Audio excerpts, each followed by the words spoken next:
být už jako druhý rodič, proto se mu také říká duchovní rodič, který pomáhá jeho růstu. Tradičně na Velikonoce nebo na Vánoce nosí nějaké dárečky, na Velikonoce jsou nové botičky s velkou svíčkou, z které dítě třeba chodí do kostela na velikonoční bohoslužbu a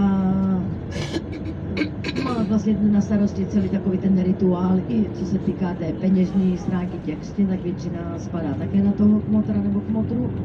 Děti tady v Řecku mají spíš jméno po babice nebo dědečkovi, ale to se také mění, rodičů si vybírají podle své vůle nějaká jména. A běžně samozřejmě mají přednost prarodiče zesnuli, takže když jsou třeba pohromadě rodiny, je tam hodně bratranců a sestřenic, tak se zavolá, dejme tomu Mařenko a Honzíčku a otočí se hodně Mařenek a Honzíčku, protože mají stejnou babičku nebo dědu. A takový ten rozdíl mezi křtěním v katolickém a v pravoslavném kostele je, že tady se děti ponoří celé 3krát do svěcené vody, která je vlastně v takové speciální měděné nádobě. A v ní je svěcená voda a ještě k tomu olivový olej. A olivový olej byl vždycky už od minojského období tekutinou, která se používá při různých rituálech a používá se i dodnes. Takže děti jsou pokřtěny tímto způsobem, 3krát se ponoří celé, když to v katolickém se pokropí jenom hlavička.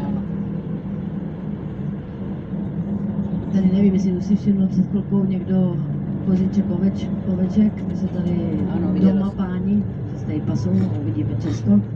Někdy se třeba nehnou ani z té cesty, oni to vůbec nevadí. My jsme takový ty letní vetřelci. Když jsem už ještě u těch dětí, jak křtění a celkově, tak už jsem někomu nějak řekla, že tady prázdniny jsou v létě 3měsíční. Děti vlastně u vás už začaly chodit, jo, do školy dneska, zítra nechodí. Jo, pondělí. A u nás začnou až v polovině září, septembra. A končí školní rok v polovině června, takže 3 měsíce.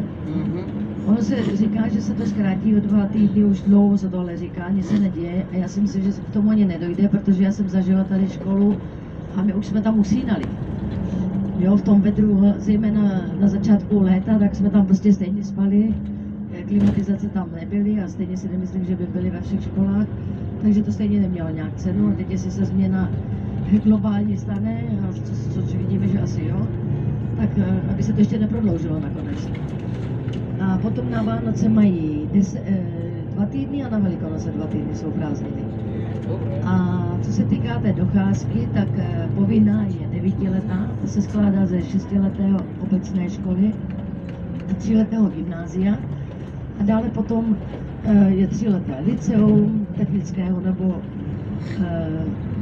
všeobecného oboru, jsou to různá učiliště samozřejmě a další potom střední školy, vyšší odborné nebo univerzity a buď jsou státní, anebo soukromně.